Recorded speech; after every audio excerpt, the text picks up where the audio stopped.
This is the Bax and Grant Sports Show presented by Sports Radio America. I'm Bax. And this is Grant. Grant, how you doing today? I'm doing okay, I guess, with my legs broken and my pinky fingers sprained. I know, you had a glimpse, Grant. You got a chance to play a little bit of indoor soccer last night. You got to step into my world. It was... Played some futsal. You did? It was a lot of fun. I played goalie. And brought you back to your good old days of being a hockey goalie. I made some fantastic saves. Good. You made some glove saves. I made some saves. dribblers go in. Yeah. I had one go off my face.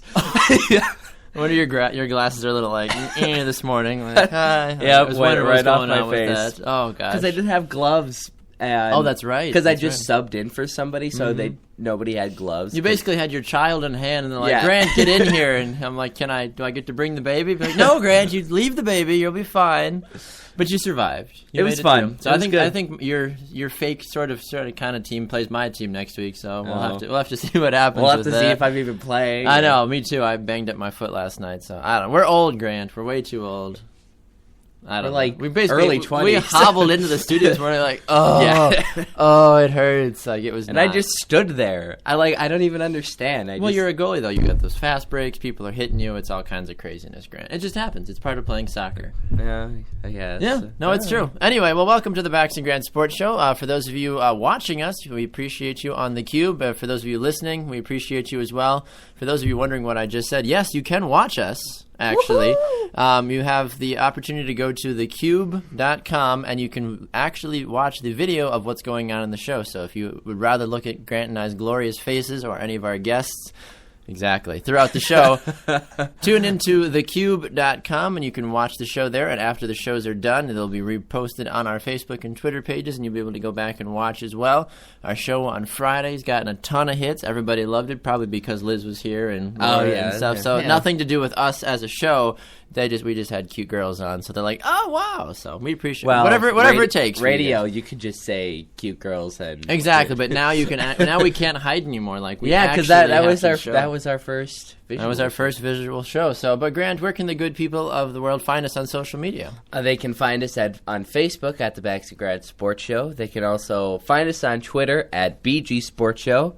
You can Gmail us at Bax and Grant or BG Sports Show, excuse me. Whatever it is. BG Sports Show at gmail.com, excuse me. Then Instagram, you can hashtag the Bax Grant Sports Show.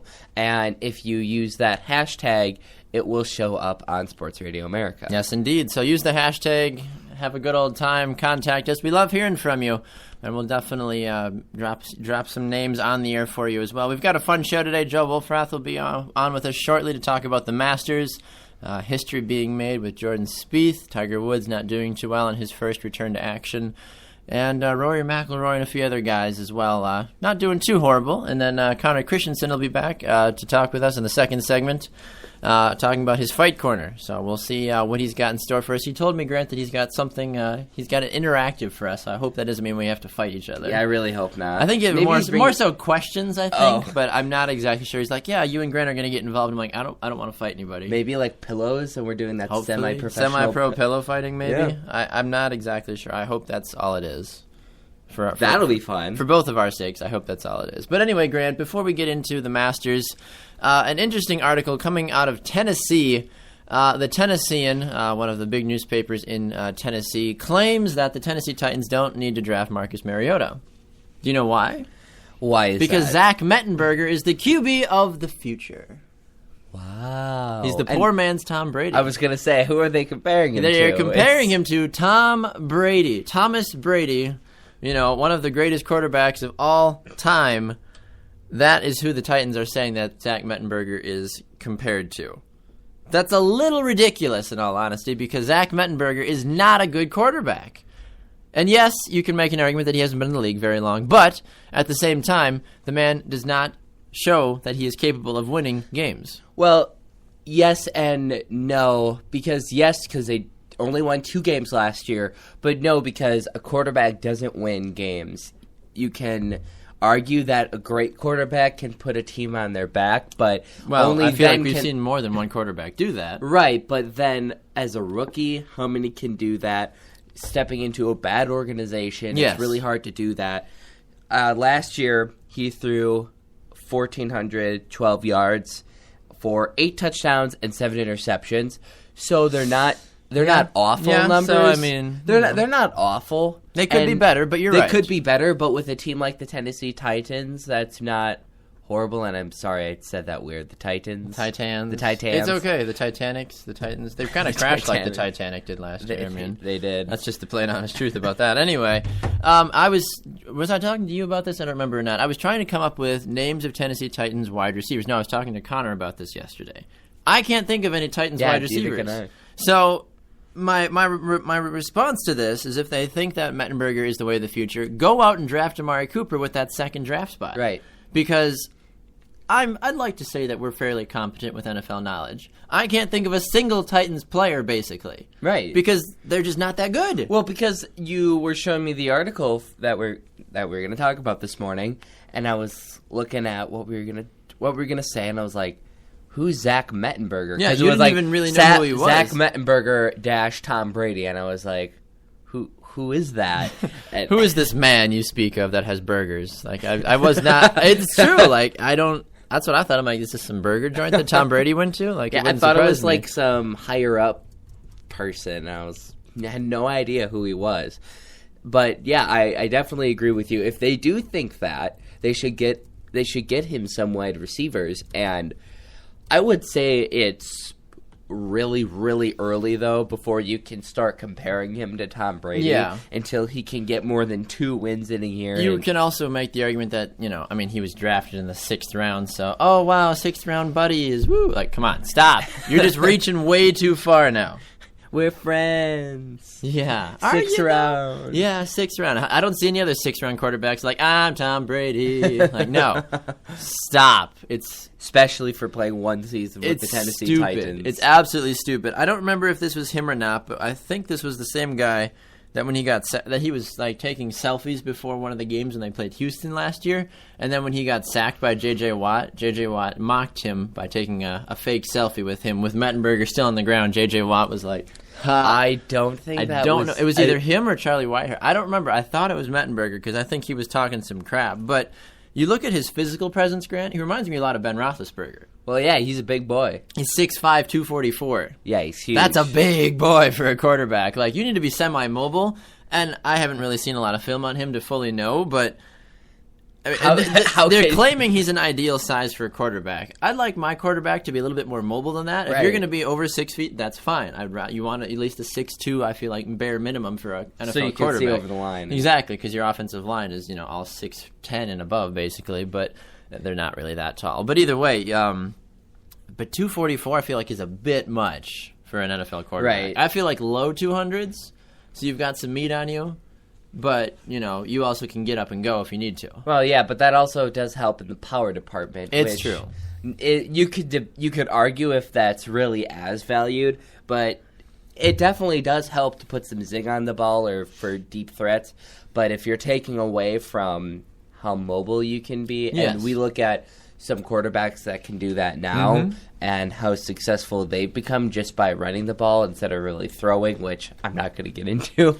But yeah, no, but it's still, true, you though. need to be fairly mobile. Like Aaron Rodgers, nobody would say he's a very agile quarterback, but when he needs to move, he's known for extending the play. Exactly, because I forget how much but he is that right over that 200 some mark. But you think of a 244 guy, like we were joking about how everybody loves a fat guy touchdown. Everyone loves to see a fat guy get out of the pocket and run. It's just like, oh, there he goes. What's gonna happen? Like when Ben Roethlisberger runs, I feel the ground shake in Green Bay, and he's in Pittsburgh. I'm like, what's going on? And it's like watching a slug on the screen. It kind of is like, first down. Yeah, it almost feels like it, like that Baywatch, like across the sand as he's running. So I really don't know. Obviously, we don't want to go too deep into judging him. Like you said, he was a rookie last year. I'm really interested to see what Tennessee does now. Now that there's this rumor that no, they don't need to draft a quarterback. Marcus Mariota, Zach Mettenberger's the way of the future. But still, I don't know. I don't know with that. I would think that drafting Marcus Mariota would not be a bad idea. Yes. But if they think that they have enough enough depth in quarterback, which they would know more about their organization than I do. I would say. Really? Yeah. Oh. I would say that Okay. drafting a wide receiver would be the next step. Yes. So, yeah, definitely something interesting to look forward to as the draft is coming up in a couple Yeah, weeks the here. draft, April 30th is opening day down in Chicago. So we'll be very curious and be watching with bated breath as that continues to see the new future of the NFL. Now, Grant, yesterday wrapped up the Masters, and people were watching with bated breath, as it were.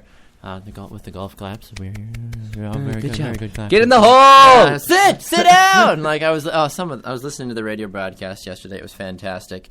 But to talk about the Masters, we want to bring in our good friend Joe Wolfrath, who knows way more about golf than I would ever hope to. He's got a whole bag of tricks, as it were, with golf clubs. And I was gonna say knowledge with golf and, clubs and stuff. Anyway, Go on. you're wearing your golf polo today. Thank you, sir. I felt it was appropriate. It was very appropriate. I was waiting for you to come in with like a green jacket, be like, "Yeah, I was 19 when I won the Masters, not 21 like Jordan Spieth." Like, So. I mean, that's cute and all, but you know, Right. But How adorable. I know. Well, obviously, that's the big news story is that a 21-year-old won the Masters. Like, it's huge. I'm assuming it's never been done before, to my knowledge. Well, actually, he was about 3 months older than Tiger Woods Oh, when okay. Tiger I was won wondering- in 97. I was wondering So- the age comparison for that because I knew that they were both So close he's to the it. second youngest to Oh. ever win the He's Masters. just behind Tiger. I Very wonder close. how he feels about that. I think and he's it- still thrilled. I would be. And it was interesting because then he tied what Tiger Woods did. So who's the better golfer? Dun, dun, dun. Right No, now. right now, obviously him right yeah, now. that's not a...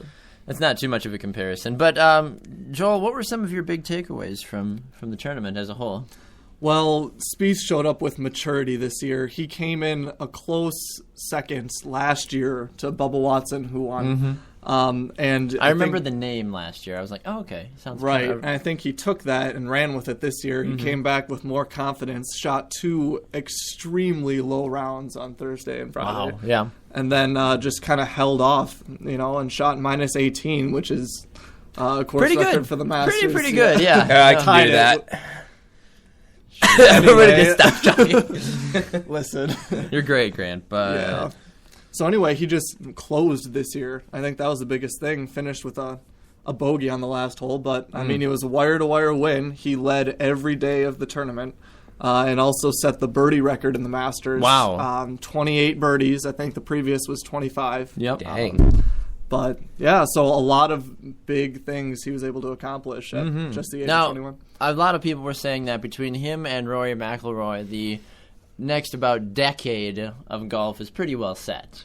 Between those Yeah. two guys. Like, if those are your front runners for the next decade or so, if not longer, golf is going to be just fine. And that, I think people were starting to worry about that. Phil's getting old, Tiger's getting old. Obviously, some of the other big names are on the wrong side of it. And obviously, golf is an ageless sport. You can play it until you're 2 feet in the grave, basically. Like, depending on Yes. how you are. Like, it just kind of depends on that. But is Jordan Spieth that kind of guy where people are like, you know what, he could be the next, not Tiger, but he could be the next like that Tiger-esque person where people are going to follow him and just assume he's that good. Yeah, I think he and McIlroy will be able to pave the way. McIlroy is number 1 in the world and Spieth is 2 right now. So right now they're sitting on top. And I think as we keep going in the future, it's just going to get more and more competitive, though. I think it's going to be tougher for these guys to do the things that the timeless golfers of the ages have been able to accomplish. Of course, yeah. I mean, you see guys like, even what was it, during the par 3 challenge, Jack Nicklaus hit a hole-in-one. Like, you Right. never really lose that golfing expertise, as it were. Like, yeah, your game might get a little slower or whatever, but you still really have that big part of it. So Tiger was not well. It was his first game back. It was his first tournament back. Talk about how he performed as a whole and where you might think he goes from here. Well, it's hard to say where he goes from here. He played pretty well. It was the first time he had back-to-back rounds in the 60s. He posted on Friday and Saturday, so that was an accomplishment for him, And he started playing all right Sunday, but ended up hitting and injuring himself on hole 9. Yeah, that's what that was the rumor that Seems like he might have struck a tree root or something, and it jarred maybe him. misjudged it just a little. It wasn't visible, like it was below the ground. Really? So it was something below the ground. He took a full swing, which is Oh. clearly why it jarred him pretty good. But he caught something. I can see how that would be painful after. Well, he didn't break anything at all? It was Not that I know of. Man. But anyway, you can tell that would likely impede the rest of your sure, yeah. on Now, that day. with all the injuries, and I'm sorry if I stole your question, Baxter, No, but please. with all the injuries that Tiger Woods has been having, with all of his back problems, and with all of the non-success and failure that he's had, do you think Woods is going to be around for much longer? Even though he didn't have the best first day, but then his second and third day was okay. Do you think he takes those days and goes forward, or do you think he's going to be done within the next couple of years? It's hard to say. He did play well Friday, Saturday. The field is getting much more competitive, and so if he stays with it, of course it might be challenging, but if he keeps working, he's always been a fantastic athlete, and I think he could still pull out potentially another major win before his career's over. Yeah, I mean, it's really hard to fully tell, especially like we said, golf is an ageless sport. I mean, you enjoy golf, and your dad, I'm sure, enjoys golf, and I'm sure your grandpa, aunts, like everybody, like it's just a sport that you can play at any level, kind of like tennis as well, depending on how competitive you want to do it. You can play it for a while, so the time clock for that, well, whether you want to compete competitively is a whole other game, obviously. Right. Before we let you go, Joel, we want to talk about Phil Mickelson, Of course. fantastic golfer. Do you have a favorite golfer? Between Phil and Rory. Phil I like and Rory. watching Okay. those two play. Okay. What? How does one pick a favorite golfer? Because it's different. I feel like in golf than like picking like a favorite NFL team or a basketball player. It's kind of on a whim, I think. You Is it? watch Okay. people play and you just enjoy them, or they're similar. You like to think they're similar to Like, them somewhere. you're like, oh yeah, that's Might be a stretch. sure. I Yeah, can that's drive. definitely me. I can drive 380. Yes. Like, yeah, no Exactly. big deal. No big deal. No, Like, yeah. He learned it from me. Thank you. I got your back, You're Rory. welcome. Yeah. So with Phil as a whole, he had a pretty good tournament overall. He finished third overall. Do you feel like he's been struggling recently? He's done well, and then he will have traumatic drop-offs, and now he finished third at the Masters.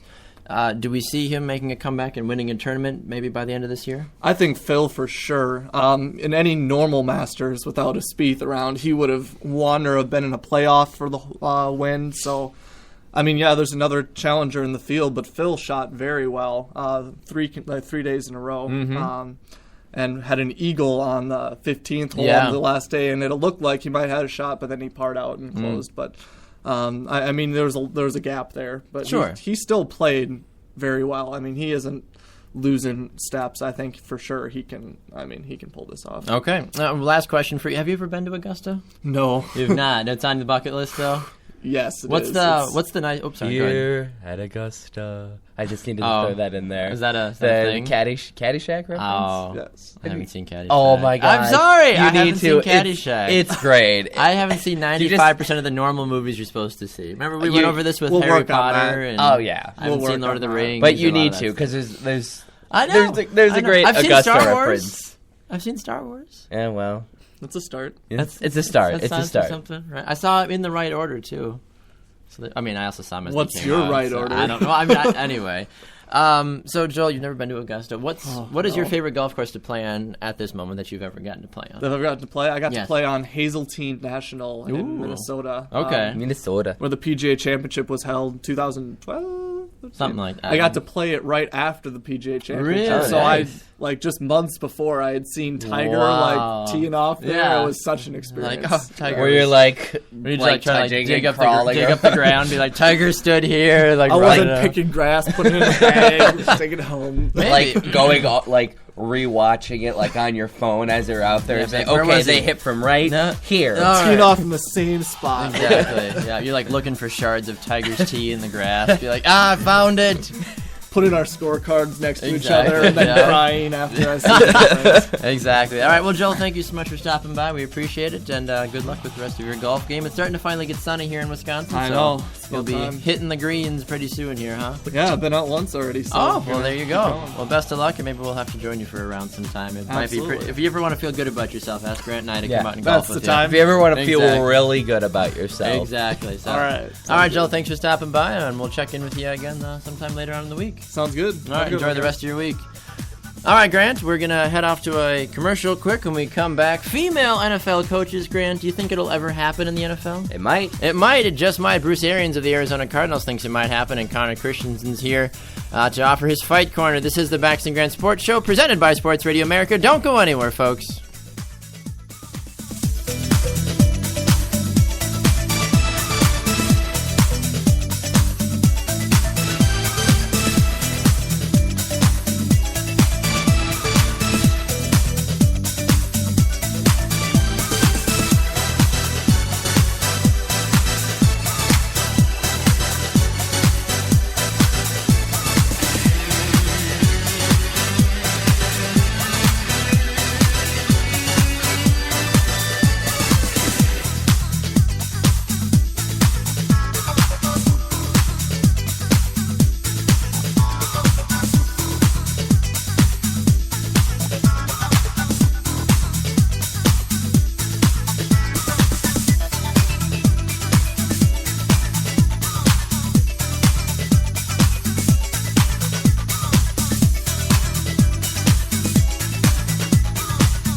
Welcome back to the Bax and Grant Sports Show, presented by Sports Radio America. I'm Bax. And this is Grant. All right, Grant, we had Jolan in the first segment talking a little bit about the Masters and the classic tradition that it is.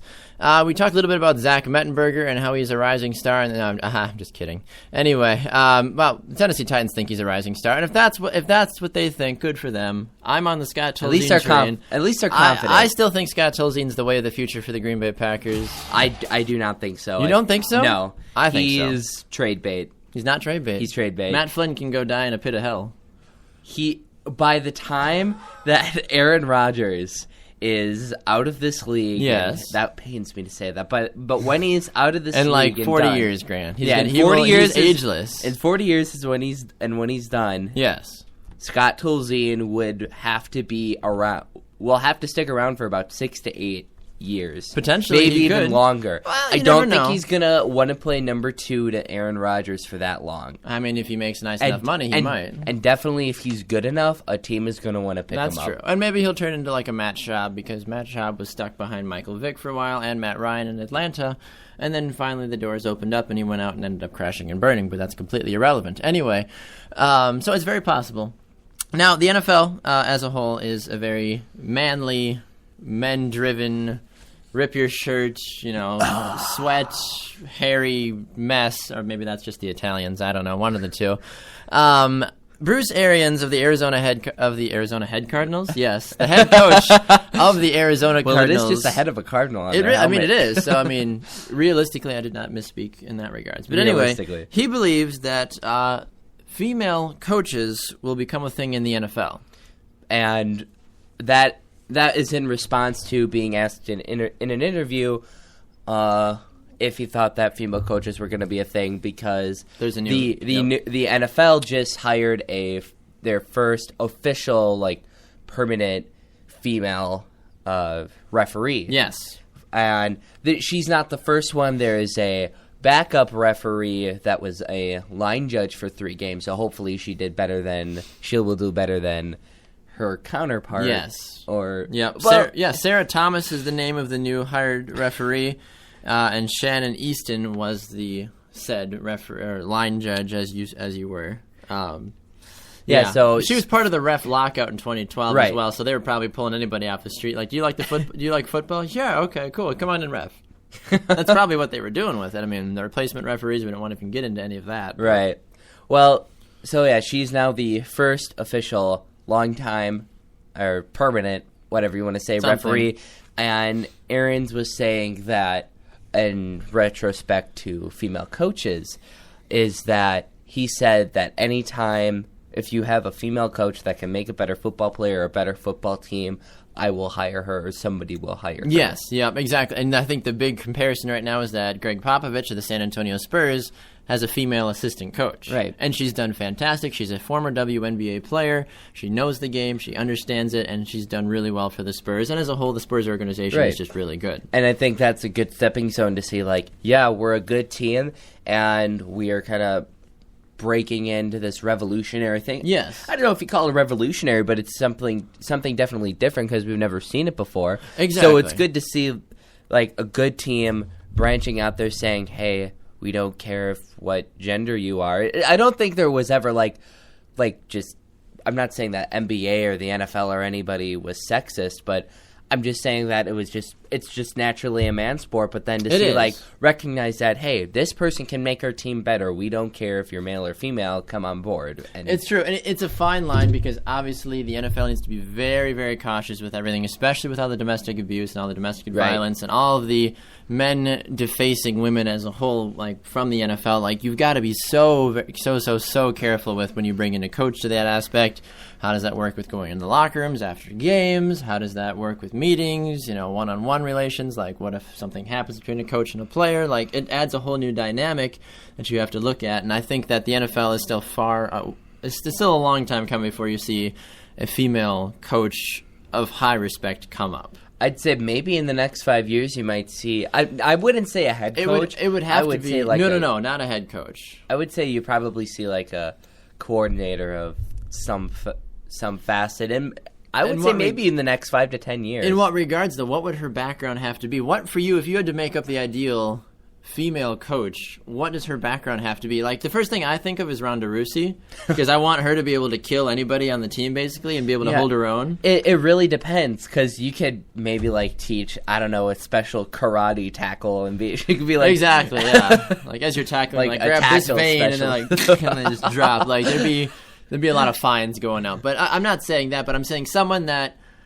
She's pretty, but she's also she can defend herself. Right. Like, if some stupid football player's like, hey, baby, like, she can be like, hey, get up off me. I will literally kill you. Like, I want her to be able to command respect about her. I don't want, not to be mean, I don't want some cute ditzy blonde on the sidelines going, go team! Like, no. Like, right. I don't think you would have that. No, but, because I feel like if you want to be respected on that level, I think that any woman that knows that they want to be in the NFL, they're going to want to be screaming and, like, yelling and, like, getting up in somebody's face and chewing them out if they did something wrong, because they don't want to build a reputation for being ditzy and stuff like that, because that wouldn't bring any respect. No, exactly. And you see that even in like women's college basketball. People like Pat Summitt comes to mind. She's retired now, but she was on the sidelines screaming. She was in the ref's face. She's like, what kind of a crap call was that? Like, she was going all AWOL for most, for certain games and stuff, but because she was passionate about it. Yes, that was women's basketball, but even still, like, even in women's sports, it's the passion for it. Yeah, and passion really does fuel sports as a whole, and we see that with coaches. You have some coaches that sit on the sidelines with their hands crossed, like, oh, okay, and then you have some coaches that are yelling every play, like, what, running up and down, talking to the officials, trying to figure out what the heck's going on. I mean, we'll see, and we'll touch on this a little bit later on when we play Fact or Fiction later on in the show. But it's now time to welcome in our Monday edition of Connor Christensen with his Fight Corner. So we're happy to have him come on in at this point in time. Not too bad, man. How are you doing today? Oh, pretty good. That's good. So, Connor, it's been a while since we've had a Fight Corner with you. So, how are you? What are you excited to hear what you have for us today? Yeah, I actually have fairly... What are you doing? I'm fighting. He was fighting. You sure? Yeah. Is that what that was? Yeah. Okay. I can do it again if you want. No, I'm good. I think I'll pass. Don't hurt yourself. You're going to throw a shoulder or something. Probably. Nah, I'm just kidding. I'll throw an elbow into you. Oh, all right. Watch out. Anyway. I have a bit of an interactive one this time. Oh, yeah, interactive. I have a question for the both of you. I told you he's going to make us do something. I am. So I read an article posted, and it was an interview between Vanderlei Silva, who's a beast MMA fighter who's been fighting for years. They were talking to him about a bunch of different stuff. I'm not going to bore you with that. But the part that I'm bringing up is, as you know, or as you should know, Anderson Silva failed a drug test. Yes, I think I knew that. Right? Possibly. So he competed in his fight while failing the drug test. But he competed in the fight because they let him fight Yes. after he failed it. Then they let him fight. Yes. Okay. And the reason that was is because it was the main event of a really, really big pay-per-view event. Oh, Okay. okay. So And- money and stuff. Yeah. Vanderlei Silva came out and said, on fight day, you have to be clean, otherwise you can't fight. Sure. But other than fight day, you can do whatever you want. So basically, he was saying he does not personally agree with performance-enhancing drugs, steroids, what you name it. Sure. He doesn't agree with that, but he's saying fighters have the right. Athletes have the right to do those things Okay. when they're not competing. So it'd be the same as a football player taking steroids in the off season and then not Them taking, being clean during the season. or Exactly. whatever. And I was reading that going, huh.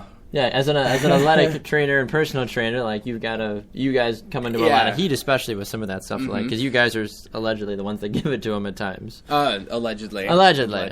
I would never ever condone performance. No, enhancing of course not. drugs ever. So, are you asking like, what Yeah. we feel about What's that? what are your thoughts on it? I'm curious. Well, my thing is, how would you benefit from that, really? Because the point of practicing, the point of an off season, and getting better at the game is so in the regular season you could perform at your max capacity. Now, if you're taking steroids, performance enhancing drugs, what have you, in the off season, your top level is going to be more than it might be, or probably would be more than if you were off those kind of things.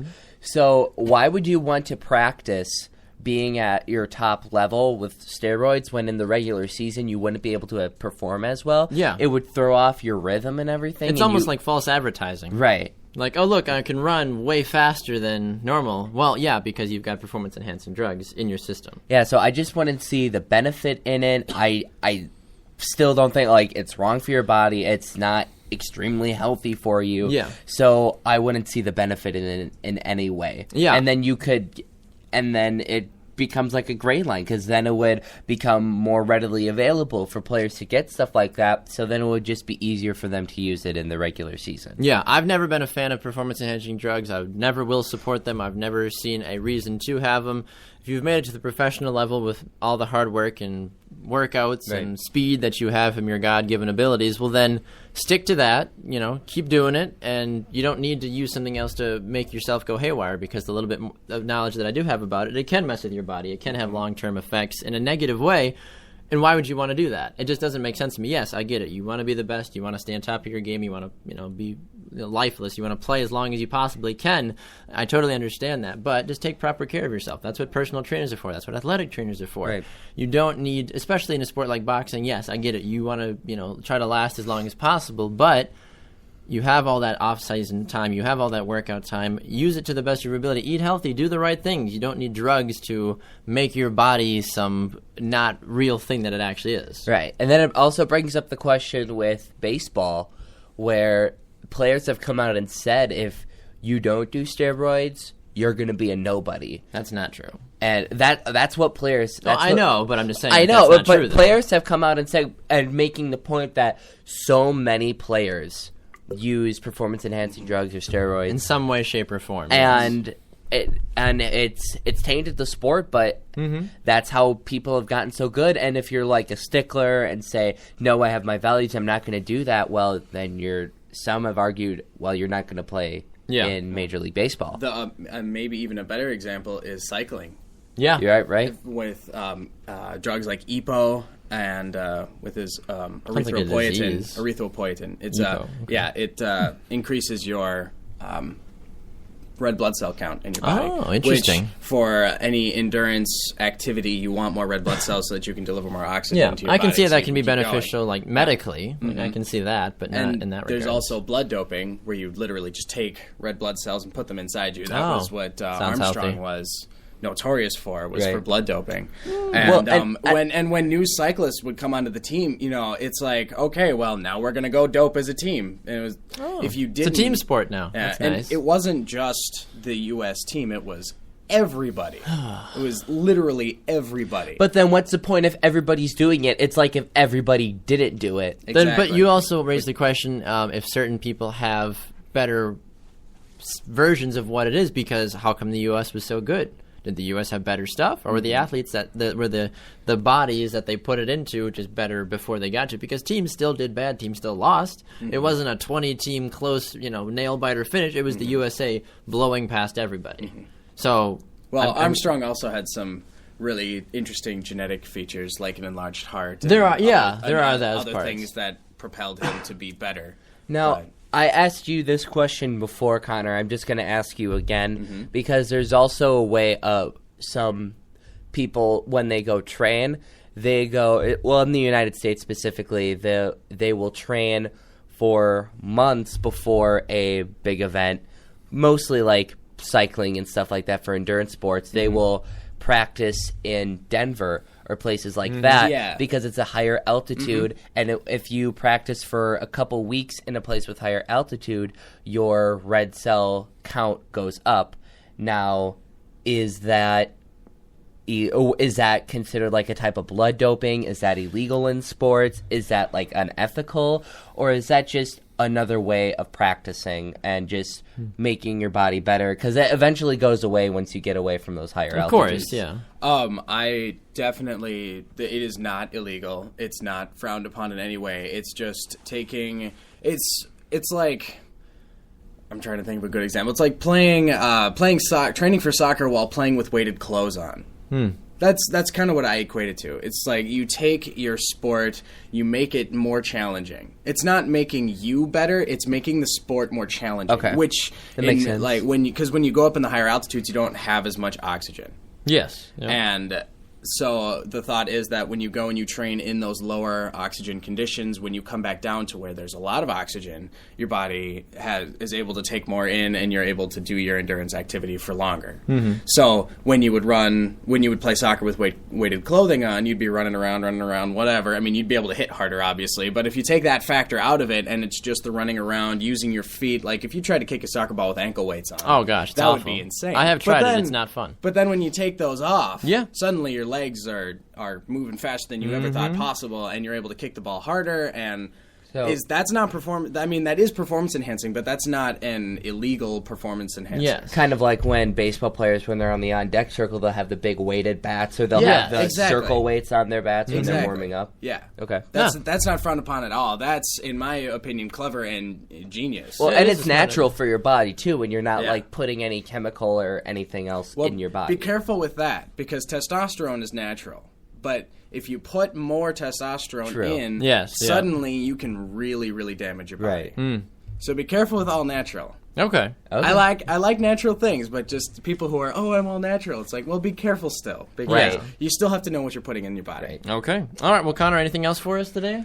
No, I'm good. I just wanted to talk about that. We appreciate that. That was a great question. Yeah. Wasn't necessarily like, completely like rough him up, beat him, but that's a good controversial question that needs to get talked about at times. I was reading articles and going, I mean, this is fun, but, Yeah. And then that article really jumped out at me. And we appreciate you sharing, especially with your background in health and fitness, so we appreciate that. So, all right, Connor, well, thank you for stopping by. We will see you again on Friday for your health fitness tips. So, Connor Christensen, ladies and gentlemen, you can find him on Twitter at ConnorDC126. And, enjoy your week, sir. Yep, you guys too. Thank you. All right, Grant, it is time for the show. Time for the part of the show. I was like, what have we been doing for the last 20 minutes? Yeah, this has all been a warm-up. It's been preseason, Grant. It's time for the real part. No, it's time for Grant's rant. So, all right, Grant, you have 30 seconds on the clock, and you have a fun and near and dear topic that you want to talk about today, all right? 30 seconds on the clock. On your mark, get set, and go. Even though I am a solid Cardinals fan, I do since I live in the area of the Milwaukee Brewers, I'm still a partial fan to them. And the Milwaukee Brewers have started out the season not on the right foot. They are 1-5 with a run differential of -20. Oh yeah. The only other team that is that has a -20 run differential is the Minnesota Twins. Woo! So Wisconsin and Minnesota representing. They're both 1-5. And now here's the other thing: the Milwaukee Brewers have lost all of them at home. Ooh. Ouch. All at home. All at home. They're staying consistent, if nothing else. That's consistency, Grant, is the key to having a good season. So just awful. Yes, exactly. Just we need played to awful. Ron Renicky in the clubhouse. All right, boys, we need to be more awful. All right, consistency. Woo! Yeah. So just to make that clear, because I didn't make it clear in my head anyway, that the Minnesota Twins and the Milwaukee Brewers, that is the worst run differential in the entire league. Is -20. And the entire league. Plenty of time. It's a long season, Grant. Plenty of time. That actually, a little interesting thing, a little MLB tangent. The Oakland Athletics. Yes. They're 3-4. There it is. They're 3-4, and their run differential is +17.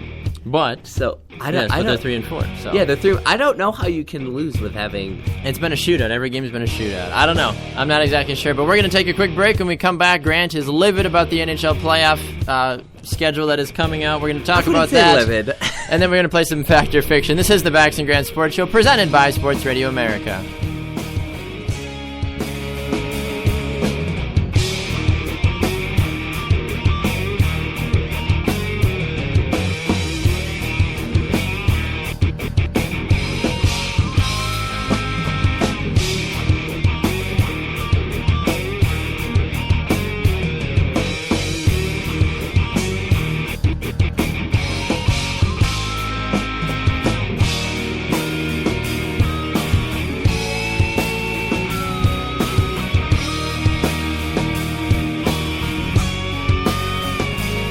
Welcome back to the Bax and Grant Sports Show, presented by Sports Radio America. I'm Bax. And this is Grant. Okay, Grant, you've been waiting all show to talk about the Hockey! NHL hockey. Woo-hoo! Go! Oh, that's not sound good. Woo! All right. No, yeah, you'll still get a little bit You of will. that. You get You some will rogue still announcers. get a little bit of Those that. like crossover announcers, like, oh, I did soccer, now I'm going to do hockey. Go! Okay, you're done. Okay, thank you. You can sit down now. All right. So the official schedule, the official seedings, the official everything is out for the 2015 Stanley Cup playoffs, Right. Grant.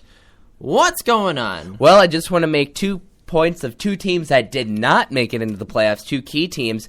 One is the LA Kings, which I mentioned before. They have had big displeasure with their coach at the end of the season, so that'll be interesting to see if what's going to go on They're there. defending champs, aren't they? Yes, they are. Ooh. And they have won 2 of the last 3 years, and they missed the playoffs this year. Wow. So that's Might big be deal. Big deal. Some waves, some Might be tides some of change changes. might be moving through LA. And then the big team, it was between the Pittsburgh Penguins on the last day of the regular season, between the Pittsburgh Penguins and the Boston Bruins, who is going to get the last wild card spot in the Eastern Conference. And the Pittsburgh Penguins won that battle. The Boston Bruins are not in the playoffs this year, which I think makes a lot of people around in the NHL very happy. Probably, because yes. They are like the rock'em sock'em hit'em team that everybody just loves to hate. Kind of like the Green Bay Packers, but not because they have a great fan base. Don't People hate the Green Bay Packers because of their fans, not because of their team. What but do we do? We're really passionate, and we have 22% of the fan populace in all of the NFL. Anyway, back to hockey. Now, the big series that I'm going to be paying attention to is the St. Louis Blues against the Minnesota Wild. Why is that, Grant? It's really unfortunate because St. Louis is my number 1 favorite team. The Minnesota Wild are my number 2 favorite team. You've kind of converted me to be a hockey fan. I'm like a small closet St. Louis Blues fan now. Woohoo! So there's that for you. Thank you. But it's really unfortunate. Even though the St. Louis Blues did beat them in the last game of the season, 4-2, with their big stars out, they sat their top offensive players, and they were able to win the game. But I'm still very nervous about the series because the Wild have been extremely hot throughout the season. Devin Dubnyk has been on fire. It's just going to be a really hard game, and it was unfortunate because the Blues needed the Arizona Coyotes to beat the Anaheim Ducks for They the had Blues, one job. for the Blues to get the number 1 seed in the conference, for the Blues to be able to play the Winnipeg Jets.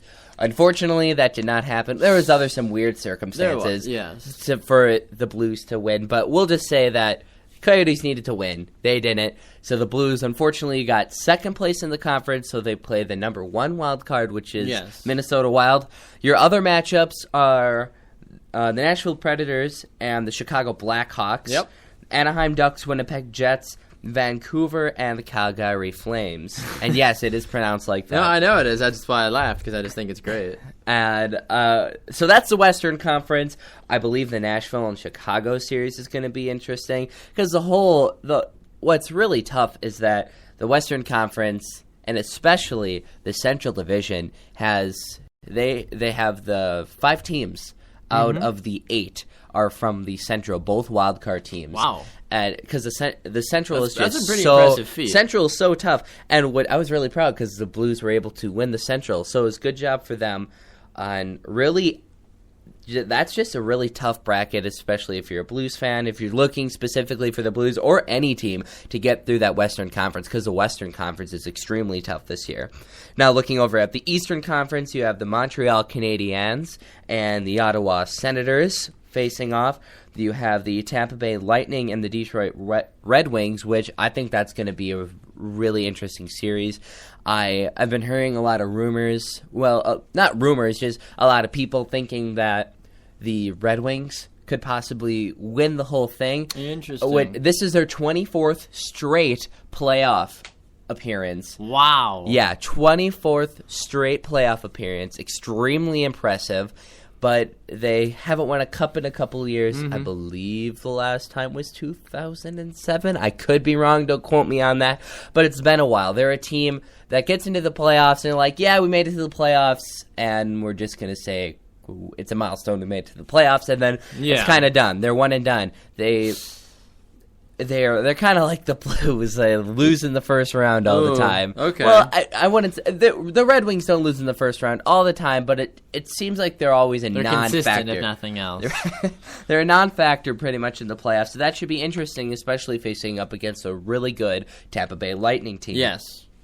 Now the next matchup, will be the New York Rangers, who won the President's Trophy, best record for the regular season, against the Pittsburgh Penguins, which even though the Pittsburgh Penguins did get the last wildcard spot, they are no means a bad team. Because if you look at hockey, a lot of teams that didn't make the playoffs still had an above 500 record. Yeah. So a lot of teams are still pretty good. And the Pittsburgh Penguins are an awesome team. They just did not have a very good end of the regular season. They actually had an atrocious end of the season. Ugh. That's why they found themselves It's not a good momentum builder. Right, going in. it's not. So that's the only real concerning thing if you're a Pittsburgh Penguins fan, is because they did not have a very good end of the season, and that's why they almost missed the playoffs. Now, the last matchup will be the Washington Capitals against the New York Islanders. The New York Islanders were once a thing, and they're like the Pittsburgh Penguins again, but they started their slide a lot earlier than the Pittsburgh Penguins. The New York Islanders just kind of dropped off the face of the planet. Everybody was like, oh my gosh, they're so good, and then they kind of dropped off. Because remember, we were talking that it was like a New York team is finally getting good, because the Rangers were good for a while, and then nobody else really could argue the Yankees, but then the New York Islanders stepped up, and now they kind of slid back into okay. So I think, my personal opinion, the Washington Capitals are going to have a field day with him. The one thing about the playoffs, the one series I do not want to see is if Pittsburgh ends up winning and the Washington Capitals end up winning. Ooh. Because it's just a boring who can score 10 goals first kind of event, because they're... it makes for good hockey for casual viewers, but I get what you're saying, though. Yeah, it depends. It depends what you want to watch, but personally for me as a St. Louis Blues fan, they are not the biggest team, but they're a fairly big team, but they're quick, fast, they can hit hard, they're strong defense. They don't have a gaudy offense, but they are the... If you pardon the pun, they are a very blue-collar team. So I like watching hockey like that. Yes. The Wild are also kind of like a team like that, and so are other teams in the NHL, but then you have your teams like the Pittsburgh Penguins and the Washington Capitals that have Sidney Crosby for the Penguins and Alexander Ovechkin for the Capitals. And Alexander Ovechkin, all you have to do is set up on a power play, just set him up in the corner, give him a one-time shot, and he has a ridiculous, 100+ mile an hour clapper that he can just put in the upper left-hand corner, and that's what you do the entire game. Okay, there you win. And then Crosby just goes and does what he does. Sidney Crosby is just a fabulous player as a whole. Well, the playoffs look like they're going to be an exciting time. Very exciting. Fill out your brackets. Exactly. Fill out your brackets. On Wednesday, we will have more information for you because whatifsports.com is going to be releasing their simulated Stanley Cup playoffs. So Grant will have some raw reactions for that. So thank you to our friends over at whatifsports.com. They will also be releasing their NBA playoff predictions sometime later in this week as well. So that might be in time for our Friday show. So make sure to check out that, whatifsports.com. We'll have all the information for that. Grant, as we bid farewell to the good people of the Cube, those are you that are watching us on the Cube, and then Spreaker as well that are listening, and those of you that listen to us on Sports Radio America as well. 3 factor of fiction questions for you, Grant. Are you ready, sir? I'm ready. All right, your first factor of fiction question, and I feel bad that I'm asking this because I didn't fully research this one, but now that I know, but either way. Factor of fiction that a team from New York will win the Stanley Cup. I think that in my defense, I thought they were going to be in different brackets and I'd have to play each other like potentially in the second round. So I didn't know that. I think it could be a fact. I think the New York Rangers have a really good shot. I think after their first game, I don't think they'll have a problem with the Penguins, but I think they can beat them. Okay. It'll definitely be a close series though. I think they could win the second series against the Capitals or the Islanders, and I think they could beat anybody top of them in the Eastern Conference. So I definitely can see them at least making to the Stanley Cup Finals though, but it's really tough to see if it depends who they're going to play in the Western Conference, because the Western Conference is very strong. Okay. All right, factor of fiction, Grant, that the Titans will draft Amari Cooper. Man, that's tough. Mm-hmm. It's really I think fiction. I still think they're going to go Marcus Mariota though. Okay. Because I mean, with them coming out and saying that they trust them, I could see them drafting a wide receiver now. I always, before today, I was 100% they're going to draft Marcus Mariota, but then you throw that in there and it's they might draft a wide receiver. Yes. So, definitely an interesting thing now to look at with the draft is, now where's Marcus Mariota going to go? Mm-hmm. Are the Titans, people going to shoot for the Titans to draft up anymore? Are they going to try to go for the third spot now, seeing as the Titans might draft somebody else? Or are they still going to go for them? So, very interesting things. Exactly. All right, last one for your Grand Factor Fiction, that there will never be a female coach in the NFL. Fiction. There will, at some point in the near future, I'd say within, for sure, the next 10 years, we will see some kind of leadership with a female being a leader. Okay. Yeah, I agree. In some way, shape, or form, she will jump in. All right. Another exciting edition of the Backs and Grant Sports Show presented by Sports Radio America. Remember, check us out on Facebook. Like our Facebook page, the Backs and Grant Sports Show. Use the hashtag, the Backs Grant Sports Show on Instagram. Send us your favorite sports memorabilia pictures or you representing your favorite team. We'd love seeing that. Follow us on Twitter at BG Sports Show. If you have any thoughts, comments, or possible show topics for us, shoot us an email at bgsportshow@gmail.com. Any final thoughts, Grant, before we head out? I just want to say that whoever wins against the Blues and the Wild, I will cheer for them all the way to the playoffs, but it's going to be really tough. I'm going to cheer Blues first, if anybody is wondering. You got to cheer for that. The Blues are number one, but I will be heartbroken whoever loses, so I'm a loser in any way. No, it's all good. You're a winner in my heart, Grant. I'm a loser and a winner, no matter what happens. It's true. It's true. All right, for Grant Coppersmith and Joe Wolfrath and Connor Christensen, I'm Baxter Colburn. We'll see all of you on Wednesday. Have a great rest of your day, folks.